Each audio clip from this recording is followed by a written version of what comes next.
जरूरत से ज्यादा मत बोलो। संजय जी, आप गली गली में चोर है, संजय जी, नरेंद्र मोदी चोर है, नरेंद्र मोदी चोर है। आप आप लोग घास छीन रहे थे क्या? आपकी सरकार घास छीन रही थी क्या? कैसे आ गए भाई यहाँ पे बांग्लादेशी? हिम्मत कैसे हुई आपकी? हिम्मत कैसे हुई आपकी?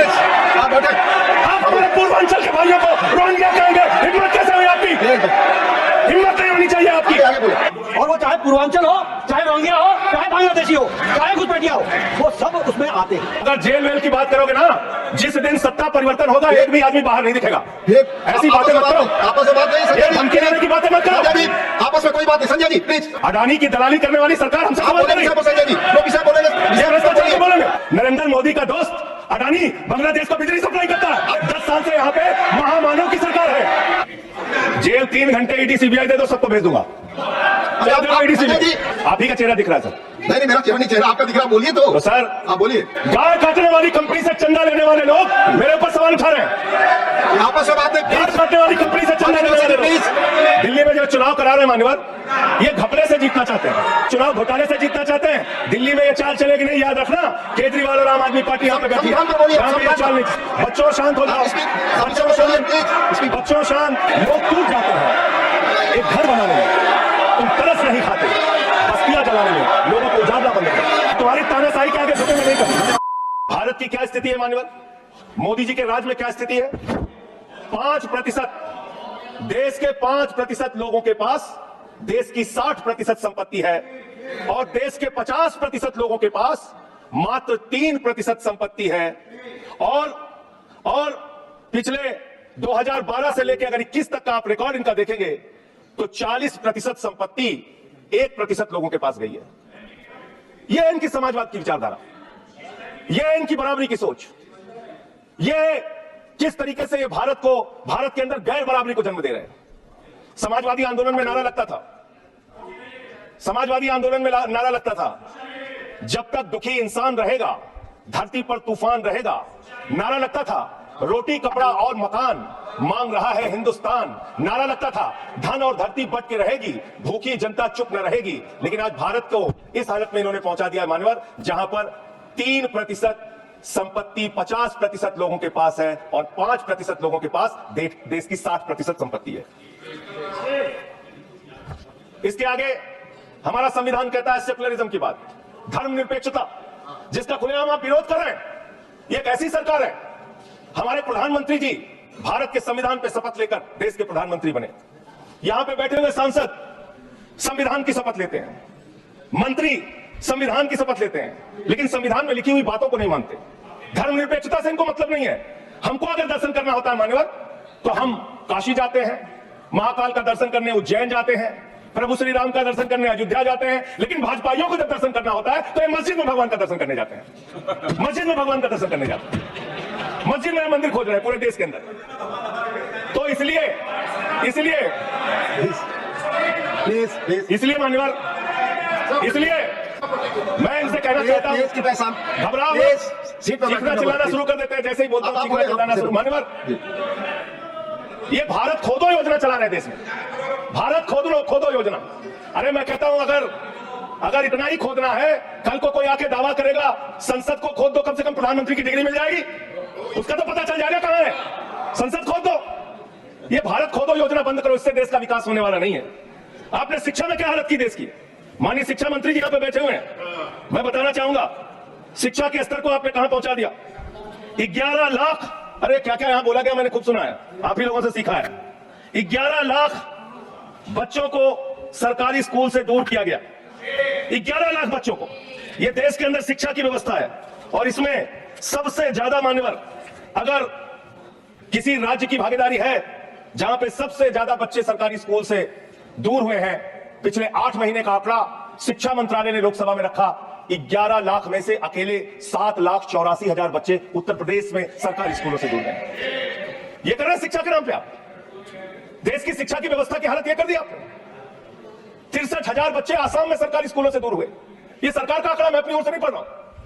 जब सरकार से पूछा गया शिक्षा पे कितना खर्च करते हैं, जीडीपी का कितना हिस्सा शिक्षा पे खर्च करते हैं, पिछले 3 वर्षों से भारत की सरकार जीडीपी पे 0.4% शिक्षा पे ऊपर खर्च करती है और दिल्ली की सरकार, जहां अरविंद केजरीवाल की सरकार है, हम शिक्षा के ऊपर 25% बजट का हिस्सा खर्च करते हैं। स्वास्थ्य के ऊपर दिल्ली के अंदर 13% हम खर्च करते हैं, और भारत की हमारी सरकार जो अपने आप को कहती है मोदी जी की बड़ी योजनाएं हैं, बड़ी ताकतवर सरकार है, मात्र 2% स्वास्थ्य के ऊपर खर्च करती है। ये इस देश की हकीकत है। कैसे समानता आएगी? कैसे संविधान में लिखी हुई बातों की सुरक्षा हो पाएगी? मैं दिल्ली की बात करूं, अगर एक राज्य सरकार दिल्ली के लोगों ने भी चुना, जिसको आप चलने नहीं देते, बार बार उसके ऊपर रोक लगाते हैं, लेकिन उस राज्य सरकार के काम क्या है वो आपको जानना बहुत जरूरी है। एक ऐसी सरकार जिसने, अब देखिए टोका टोकी आप बोलिए ना, आप बोलिए, आप क्यों उधर बात कर रहे हैं? अभी ये लोग जब बोल रहे थे मैं चुपचाप सुना। हाँ बोलिए।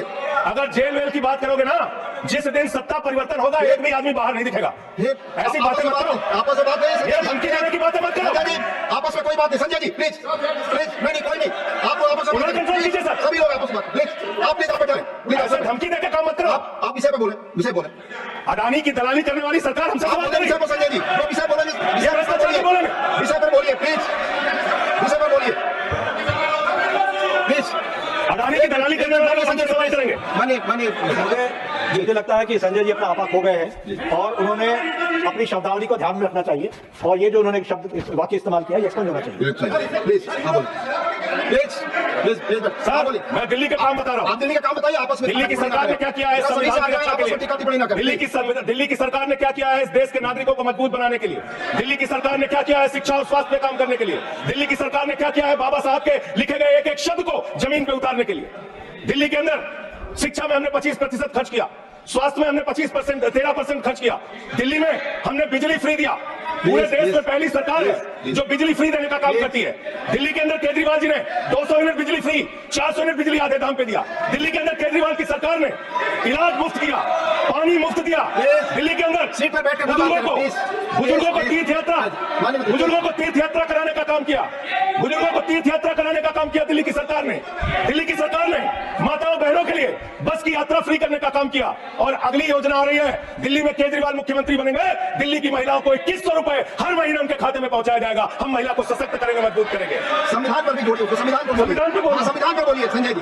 संविधान के अंतर्गत एक चुनी हुई सरकार के बारे में संविधान पर चर्चा हो रही है, दिल्ली में होगी, संविधान पे आप बोले और दिल्ली में मैं बोल रहा हूँ, दिल्ली के अंदर 200 किलोमीटर के मेट्रो नेटवर्क को हमने 2015 से बढ़ाकर 450 किलोमीटर की। संजय जी कॉन्स्टिट्यूशन पे बोलिए सर। उन्होंने अपनी सरकार की उपलब्धि गिनाई, आपने उनको नहीं रोका।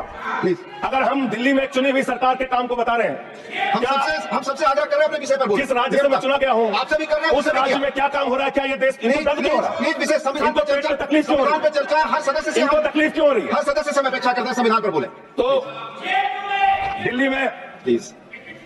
जेल 3 घंटे ईडी सीबीआई दे दो, सबको भेज दूंगा। संजय जी आप बोलते हैं तो वो कैसे आपको बोले, ये सब चीजें नहीं जाएंगी, ये सब चीजें नहीं जाएंगी रिकॉर्ड पे प्लीज। वो बोल रहे हैं जेल आपस में बात करें, आप बोले संविधान पर, आप प्रोग्राम आपस में बात करें प्लीज प्लीज। आप इस तरह टिप्पणी नहीं कर सकते माननीय सदस्यों पर, वो चीजें रिकॉर्ड में नहीं जाएंगी। इस तरह की टिप्पणी सदस्यों पर एक दूसरे पर करना प्लीज। आप विषय पर बोले सर। सर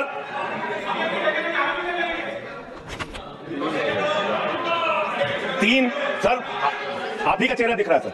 नहीं मेरा चेहरा नहीं, चेहरा आपका दिख रहा, बोलिए तो सर। आप बोलिए। ये लोग भ्रष्टाचार के खिलाफ जब बोलते हैं, भ्रष्टाचार के खिलाफ जब बोलते हैं भाजपा के लोग, तो लगता है ओसामा बिन लादेन अहिंसा पे उपदेश दे रहा है। ये भ्रष्टाचार के खिलाफ बोलेंगे। 3,02,000 करोड़ रुपए का ठेका इन लोगों ने इलेक्टोरल बॉन्ड के नाम पे लिया सर।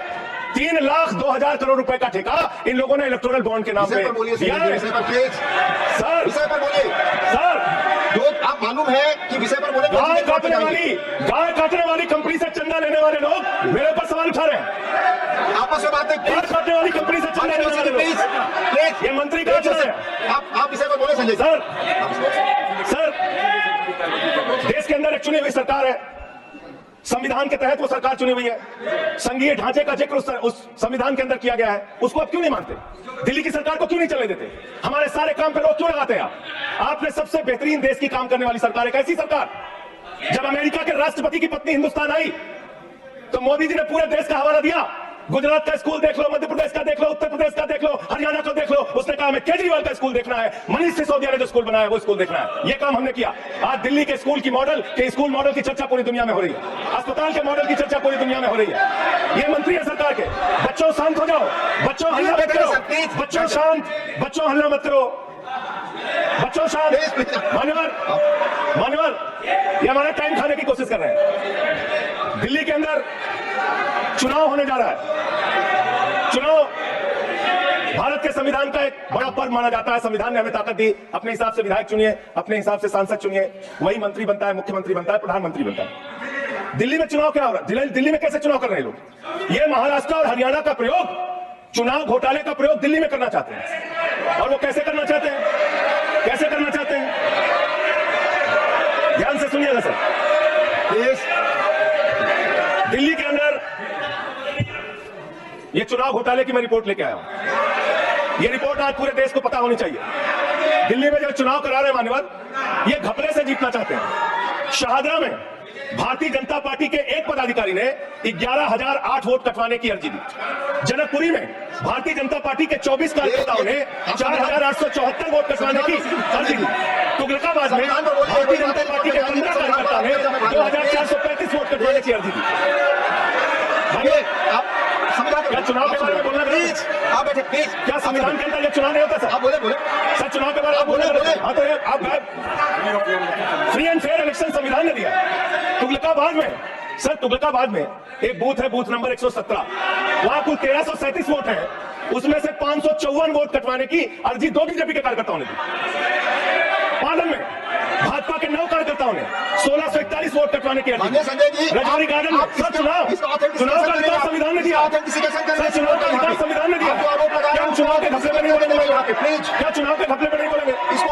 चुनाव ऑथेंटिकेट करूंगा सर, आई विल ऑथेंटिकेट। मैं ऑथेंटिकेट करूंगा सर, आपकी बात सुनिए सर। हरिनगर में आप बैठ जाए जगह पे अपनी। हरिनगर में भारतीय जनता पार्टी के 4 कार्यकर्ताओं ने 637 वोट कटवाने का आवेदन दिया। करावल नगर में 2 कार्यकर्ताओं ने 3,260 वोट कटवाने की अर्जी दिया। मुस्तफाबाद में एक व्यक्ति ने 534 वोट नहीं कर। I am not getting sir, I am not getting house. नहीं सर, ऐसे आप तो फिर ऐसे लोग नहीं। मैं एक ही बात स्पष्ट करना चाहता हूं कि जिस संविधान ने ये ताकत दी है कि वो वोटर्स लिस्ट के बारे में जो चर्चा कर रहे हैं कि उसको कटवाने का, वो प्रोविजन भी संविधान के अंतर्गत ही है। और उसमें देखने वाली बात यह है कि ये इतने दिन सत्ता पे कहीं रोहिंग्या और बांग्लादेशी के वोटर तो नहीं बने हुए थे। इतनी शानदार बात आज की है लीडर ऑफ द हाउस ने सर, मैं इनका नमन करता हूं। इतनी बढ़िया बात इन्होंने कह दी कि मैं इसका जवाब जरूर दूंगा। सर, इन्होंने कहा कहीं ऐसा तो नहीं जिनके नाम काटे जा रहे हैं वो रोहिंग्या हैं। हमारे उत्तर प्रदेश के भाई, हमारे पूर्वांचल के भाई, हमारे यूपी बिहार के भाई जो 40-40 साल से दिल्ली में रह रहे हैं, अपने श्रम अपने खून पसीने से दिल्ली को बना रहे हैं, आप उनको रोहिंग्या करें, आप उनको रोहिंग्या करें। हिम्मत कैसे हुई आपकी? हिम्मत कैसे हुई आपकी? आप हमारे पूर्वांचल के भाइयों को रोहिंग्या कहेंगे? हिम्मत कैसे हुई आपकी? हिम्मत नहीं होनी चाहिए आपकी। पूर्वांचल के लोगों को बांग्लादेशी करें। मैं नाम पढ़ रहा हूं, राम सिंह बसंत बिहार में रहते हैं, उनका वोट कटवाया गया। राम बसंत बिहार में रहते हैं। ये पता सर, आपके सदन पर रखूंगा। ये हिंदू लोग हैं, हिंदू लोग हैं, इनका नाम राम है, इनका नाम राम है, राम, इनका नाम राम है, राम। छोटे लाल वर्मा, अंबेडकर नगर, बस्ती, आरकेपुरम, दिल्ली, इनका नाम कटवाया गया। सोनिया, अंबेडकर नगर, बस्ती, आरकेपुरम, इनका नाम कटवाने की अर्जी दी गई। संतोष कुमार, अंबेडकर नगर, बस्ती, आरकेपुरम, इनका नाम कटवाने की अर्जी दी गई। आशा, अंबेडकर नगर, बस्ती, आरकेपुरम, इनका नाम कटवाने की अर्जी दी गई। गीता, हरकेश, सुशील कुमार, नरेंद्र, सुमन, ये सारे नाम लेके आया हूं। ये हमारे यूपी के, बिहार के, ये दिल्ली में रहने वाले 40-40 साल पुराने रहने वाले लोग हैं। ये बांग्लादेशी नहीं है, ये रोहिंग्या नहीं है। इनको आपने रोहिंग्या और बांग्लादेशी कहा है। पूर्वांचल के लोग आपकी जमानत जब्त कराएंगे दिल्ली के चुनाव में। देखना सर, आप ही दिख रहे हैं, मेरी बात नहीं, आप ही बोल रहे हैं सर। आपको मैंने नाम पढ़ के बता दिया, ये लिस्ट यहां रखूंगा और मैं चाहता हूं ये ऑथेंटिकेट करने के लिए आपने कहा मैं नाम दूंगा। इसकी उच्च स्तरीय जांच कराइए, कैसे इन लोगों के नाम कटवाने की अर्जी दी जा रही है। यही महाराष्ट्र में घोटाला किया इन लोगों ने, यही हरियाणा के अंदर घोटाला किया इन लोगों ने। ये चुनाव घोटाले से जीतना चाहते हैं। दिल्ली में ये चाल चलेगी नहीं, याद रखना। केजरीवाल और आम आदमी पार्टी यहाँ पे बैठी है, यहाँ पे ये चाल नहीं। संविधान पे बोल रहा हूँ, चुनाव ही गड़बड़ कर देंगे, चुनाव ही गड़बड़ करेंगे तो संविधान कहां से बचेगा सर? चुनाव ही निपटाने पे लगे हुए ये लोग। सर, दूसरी बात हुई दलितों के अधिकार की। और बांग्लादेशी घुसपैठिया सर। पिछले 10 साल से हिंदुस्तान में किसकी सरकार है सर? क्या यहाँ पे ट्रंप की सरकार है? क्या ओबामा की सरकार है? यहाँ 10 साल से किसकी सरकार है? 10 साल से यहाँ पे महामानव की सरकार है।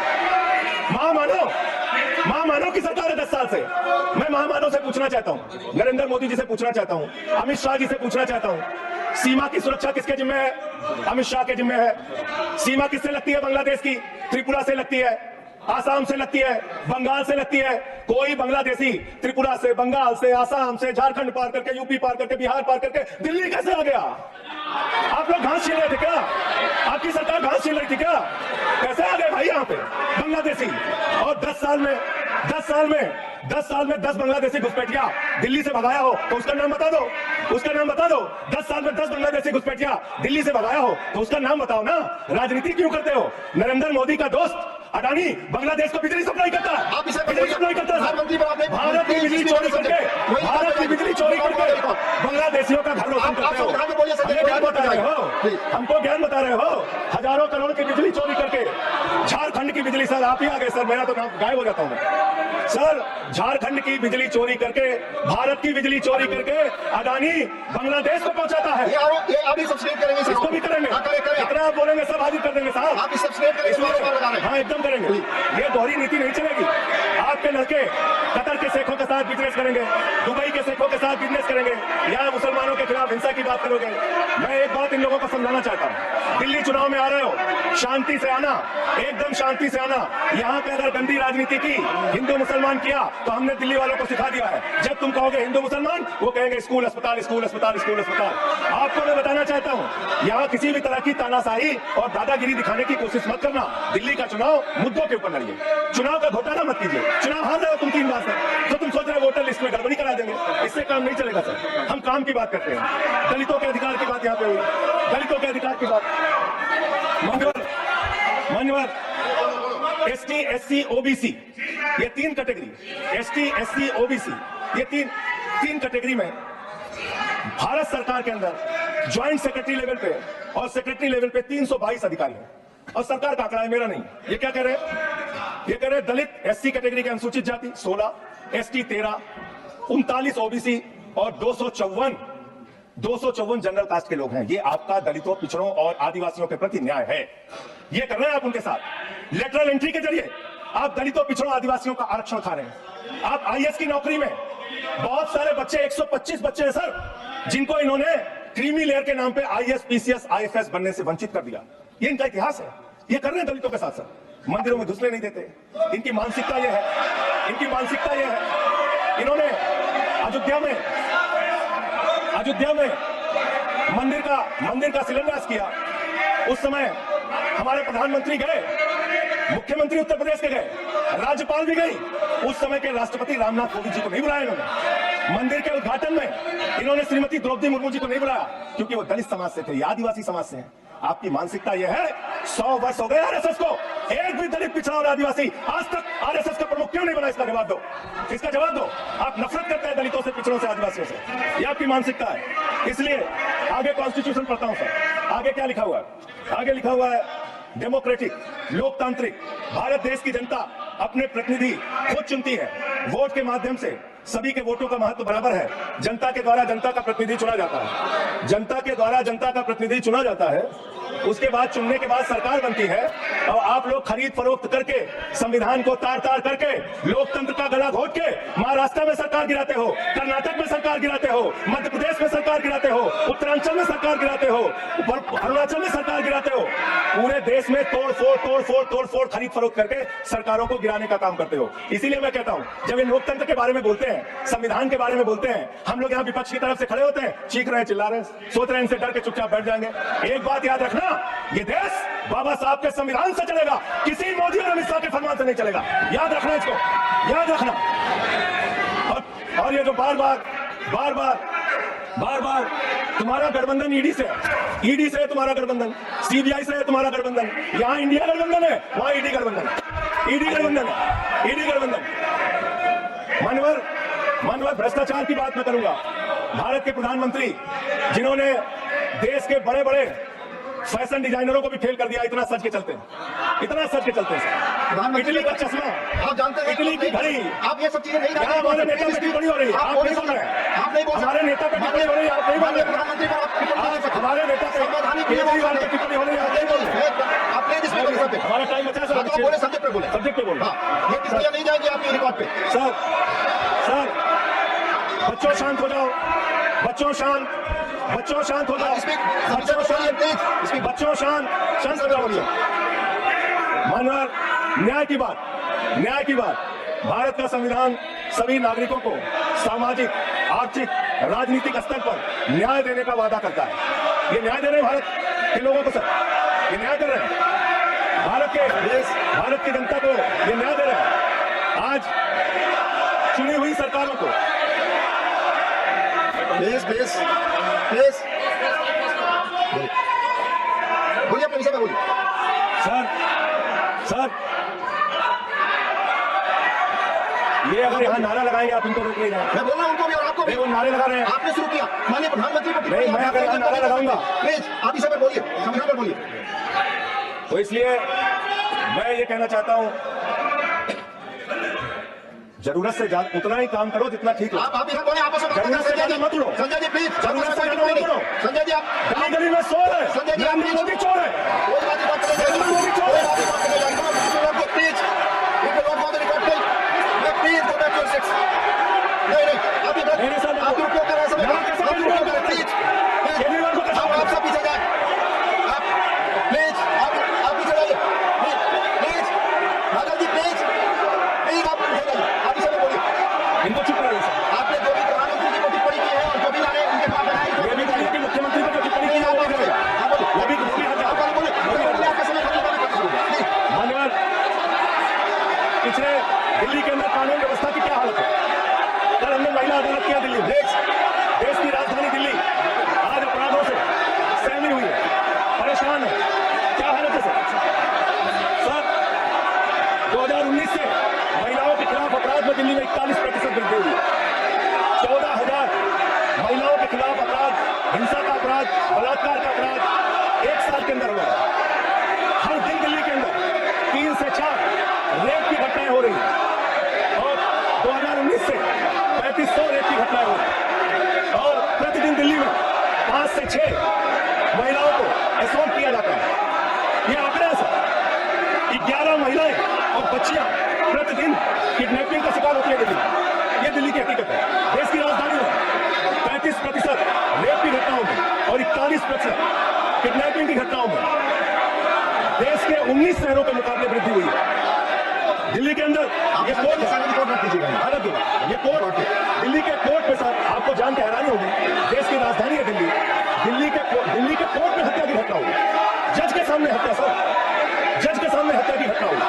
आप बताइए, दिल्ली में लगाए, रिकॉर्ड पे नहीं जाएगा आपके नारे, प्लीज कृपया नारे न लगाए आप प्लीज। सर दिल्ली के अंदर कोर्ट में हत्या हुई। देश की राजधानी में राष्ट्रपति रहते हैं, प्रधानमंत्री रहते हैं, उपराष्ट्रपति रहते हैं, सारे लोग रहते हैं। मेरा वीडियो नहीं आ रहा, सारे लोग रहते हैं देश की राजधानी में और इस देश की राजधानी की अदालत में हत्या हो रही है। इसलिए मानवर, मैं आपके माध्यम से अनुरोध करना चाहता हूं अंत में एक बात कहके, आज जब मैं आ रहा था काशी लंका में रेहड़ी पटरी वालों की दुकानें तोड़ी जा रही है, गरीबों को उजाड़ा जा रहा है। जिस राजधानी दिल्ली में हम लोग रहते हैं सर, झुग्गी बस्तियों को तोड़ा गया, झुग्गी बस्तियों को उजाड़ा गया और हर साल का आंकड़ा है, मैं आपके सामने रखूंगा। प्लीज अपने सीट पर जाए। मनोहर,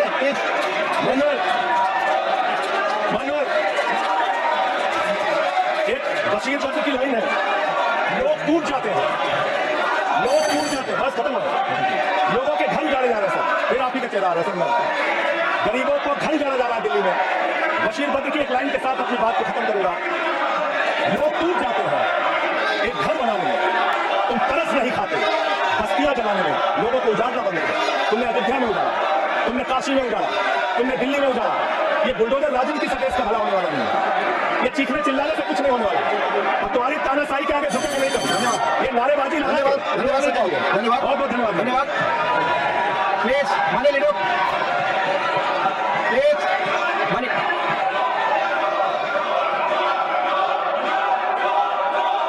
लीडर, प्लीज अब एक दूसरे पर टिक्का बेकार टिप्पणी और इस तरह के नारे न लगाएं प्लीज प्लीज प्लीज। नो आपस में बातें प्लीज। मानिए मानिए एलओपी आप कुछ बोलने वाले थे। मानिए लीडर ऑफ हाउस। 3 बातें बताना चाहता हूँ। पहली बात जो संजय सिंह जी ने कही कि फलाने राम फलाने राम फलाने राम, संविधान में इलेक्शन कमीशन में पूरा अधिकार है किसी व्यक्ति को किसी के वोट पर ऑब्जेक्शन करने का, और ऑब्जेक्शन में रीजन देने का होता है। जिन लोगों ने भारतीय जनता पार्टी की तरफ से ऑब्जेक्शन दिया है तो साथ में रीजन भी दिया है, और वो चाहे पूर्वांचल हो, चाहे रोहिंग्या हो, चाहे बांग्लादेशी हो, चाहे घुसपैठिया हो, वो सब उसमें आते हैं। दूसरी बात इसलिए इसको राजनीतिक रंग देने की जरूरत नहीं है।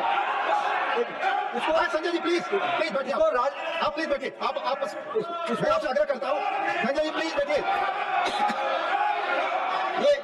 ये आपस में गला फाड़ प्रतियोगिता ना करें, प्लीज बैठे प्लीज। हाँ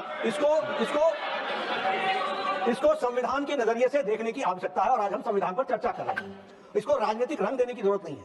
दूसरी बात आपने कही सरकारें गिरा दी। अरे भाई, मध्य प्रदेश में हम 5वीं बार चुन करके आ गए, उत्तर प्रदेश में हम दूसरी बार लगातार आ गए। आपने महाराष्ट्र के बारे में कहा कि खरीद फरोख्त हुई, महाराष्ट्र ने landslide victory Bharatiya Janata party को दी। अरुणाचल प्रदेश में राउत साहब लैंडस्लाइड, आप तो उस दिन बोल रहे थे कि मैं तो विश्वास ही नहीं कर पा रहा हूं, लैंडस्लाइड। और अरुणाचल प्रदेश में लगातार तीसरी बार आ गए हम, गोवा में लगातार हम तीसरी बार आ गए। हम हैट्रिक बना रहे हैं और जनता के आशीर्वाद से आ रहे हैं, और वह समय दूर नहीं जब दिल्ली में भी आएंगे। लेकिन मैं संजय जी से यह जरूर कहना चाहता हूं कि भावनाएं कभी भी सीमा को क्रॉस नहीं करना चाहिए, और इस सदन के डिबेट को जहां जहां आपने उसका स्तर नीचा किया है, उपसभापति जी आप जरा रिकॉर्ड देख करके उनको एक्सपेंड करने की कृपा करेंगे, तय देखा जाएगा। माने भूपेंद्र जी आपने बीच में संकेत दिया था।